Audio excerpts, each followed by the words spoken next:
आज का टॉपिक है numerical based on Coulomb's law. Example 1.4 Coulomb's law for electrostatic force between 2 point charges and Newton's law of gravitational force between two stationary points masses. Both have inverse square dependence on the distance between the charges and the masses respectively. कहने का मतलब ये है कि Coulomb's law of electrostatic और Newton's law of gravitational ये दोनों ही inverse square law को फॉलो करते हैं। जो सेपरेशन होता है उन पॉइंट चार्जेस या पॉइंट मासेस के बीच में उसके स्क्वायर्स के इनवर्सली प्रोपोर्शनल होते हैं। तो पहला पार्ट इन्होंने क्या पूछा है, compare the strength of these forces by determining the ratio of their magnitudes. Electrostatic force का मैग्नीट्यूड निकालना है, ग्रेविटेशनल फोर्स का मैग्नीट्यूड निकालना है, जब उन्हें कंपेयर करना है डिवाइड कर कर। और ये फोर्स निकालना किन चार्जेस या पार्टिकल्स के बीच में है, वो है सबसे पहले इलेक्ट्रॉन एंड प्रोटॉन। तो सबसे पहला पार्ट करते हैं, इलेक्ट्रॉन और प्रोटॉन के लिए ग्रेविटेशनल फोर्स और इलेक्ट्रोस्टैटिक फोर्स कैलकुलेट करते हैं। ये एक इलेक्ट्रॉन है और ये प्रोटॉन है।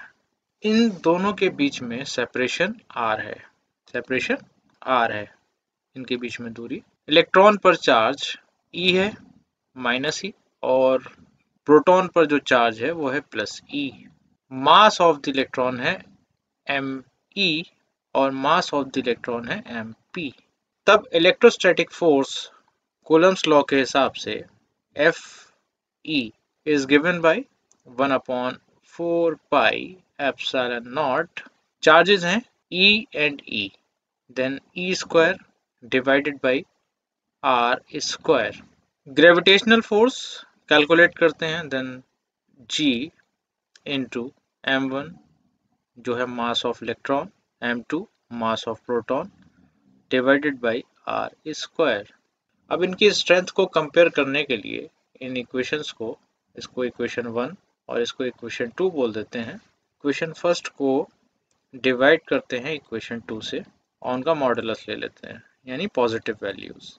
Force, electrostatic force divided by gravitational force is equal to 1/4 pi epsilon naught E square upon R square divided by G mass of electron mass of proton divided by R square. इसको हम लिख सकते हैं 1/4 pi epsilon naught E square over R square into R square divided by G ME MP।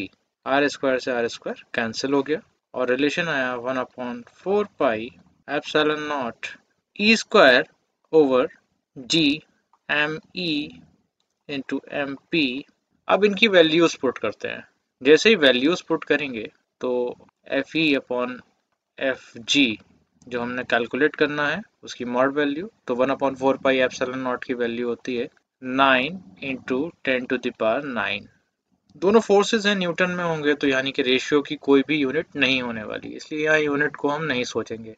ई की value होती है 1.6 into 10⁻⁻19 whole square divided by value of G, value of mass of electron, value of mass of proton. Value of G होती है 6.67 into 10⁻⁻11। Unit यहाँ consider नहीं कर रहे हैं क्योंकि एक रेशियो है। मास ऑफ प्रोटॉन और मास ऑफ इलेक्ट्रॉन गिवन है, उनकी वैल्यूज रखते हैं एंड सॉल्व करते हैं।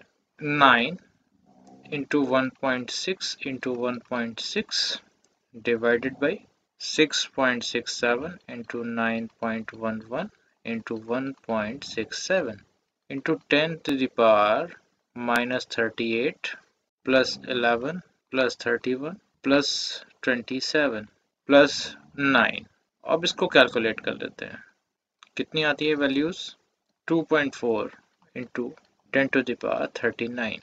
तो इलेक्ट्रोस्टैटिक फोर्स ग्रेविटेशनल फोर्स से इतने टाइम्स होगा, 2.4 इंटू 10⁻39, इतना ज़्यादा स्ट्रॉन्ग फोर्स होगा।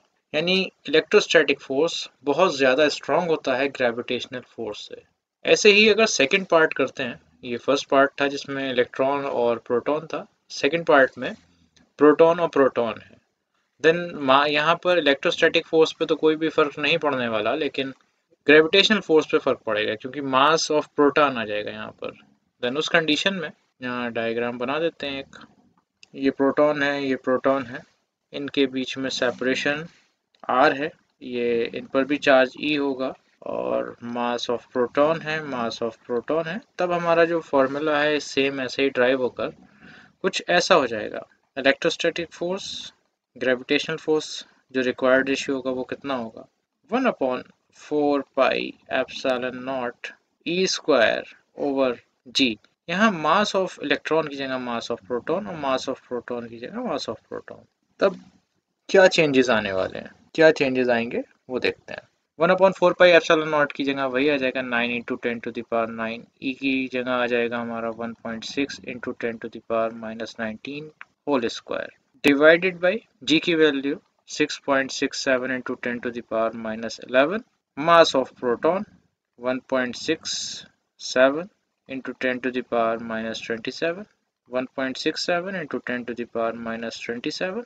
इन वैल्यूज को कैलकुलेट कर लेंगे और जैसे ही कैलकुलेट करेंगे तो हमारा जो आंसर है आएगा 1.3 इंटू 10⁻36। यानी इलेक्ट्रोस्टैटिक फोर्स हर हाल में ग्रेविटेशनल फोर्स से बहुत ज़्यादा स्ट्रॉन्ग होता है। अब इसके बाद उन्होंने हमसे एक बी पार्ट कैलकुलेट करवाया था। बी पार्ट में उन्होंने क्या कहा था, तो पहली बार में जो उन्होंने पूछा था इलेक्ट्रॉन और प्रोटॉन के बीच में ग्रेविटेशनल फोर्स और इलेक्ट्रोस्टैटिक फोर्स को कंपेयर करना था, फिर दो प्रोटॉन्स के बीच में कंपेयर करना था। हमने दोनों ही कर लिए। बी पार्ट है estimate the acceleration of electron and proton due to electrical force of their mutual attraction when they are 1 angstrom apart. यानी कि उनके बीच में अगर सेपरेशन 1 एंगस्ट्रॉम हो तब उनका जो एक्सेलरेशन होगा एक दूसरे की तरफ वो कितना होगा। तो आखिर ये कहना क्या चाहते हैं, कुछ ऐसा है कि ये इलेक्ट्रॉन है, ये प्रोटॉन है, इनके बीच में जो सेपरेशन है वो 1 एंगस्ट्रॉम का है, या कह सकते हैं 10⁻⁻10 मीटर। अब इलेक्ट्रॉन पर प्रोटॉन इस डायरेक्शन में फोर्स लगा रहा होगा और प्रोटॉन पर इलेक्ट्रॉन इस डायरेक्शन में फोर्स लगा रहा होगा, लेकिन ये दोनों फोर्सेस अपोजिट जरूर हैं, इक्वल होंगे। Then F is equals to 1/4 pi epsilon naught E square over R square। Values put करेंगे, ये हो जाएगा 9 इंटू 10⁻9 और E 1.6 into 10⁻⁻19 whole square divided by R square that is 10⁻⁻10 whole square newton. इतने newton force लग रहा होगा। और हम जानते हैं एक्सेलरेशन ऑफ इलेक्ट्रॉन, तो हम कैलकुलेट करेंगे एक्सेलरेशन ऑफ इलेक्ट्रॉन और acceleration of proton. Acceleration of electron और एक्सेलरेशन ऑफ प्रोटॉन। तो न्यूटन सेकंड लॉ से हम जानते हैं acceleration is equal to force on the body divided by mass of the body. तो मास ऑफ द इलेक्ट्रॉन से divide कर देंगे, देन हमें एक्सेलरेशन ऑफ इलेक्ट्रॉन मिल जाएगा। अगर हम एक्सेलरेशन ऑफ प्रोटॉन निकालना है, देन हमें फोर्स को मास ऑफ द प्रोटॉन से डिवाइड करना होगा। फोर्स हमारा कितना है अभी हमने कैलकुलेट नहीं किया है, इसको भी कैलकुलेट कर लेंगे और उसके बाद मास ऑफ द इलेक्ट्रॉन से डिवाइड करके एक्सेलरेशन ऑफ इलेक्ट्रॉन निकालेंगे, मास ऑफ द प्रोटॉन से डिवाइड करके एक्सेलरेशन ऑफ प्रोटॉन निकालेंगे। फोर्स हमारा आया कैलकुलेट होकर 2.3 इंटू 10⁻⁻8 न्यूटन।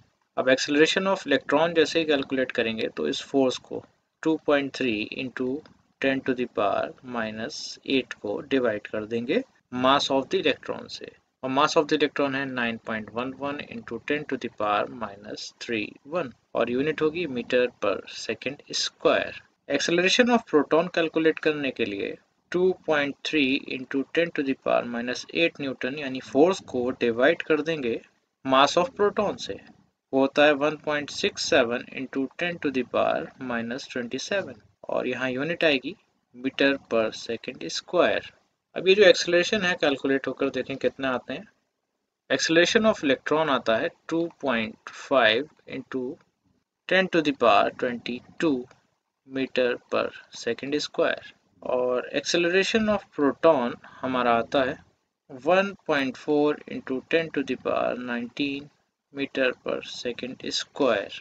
जिस पार्टिकल का मास लेस है वो ज़्यादा एक्सेलरेशन से एक्सेलरेट कर रहा है, और जिस पार्टिकल का मास ज़्यादा है वो लेस एक्सेलरेशन से रिलेटिवली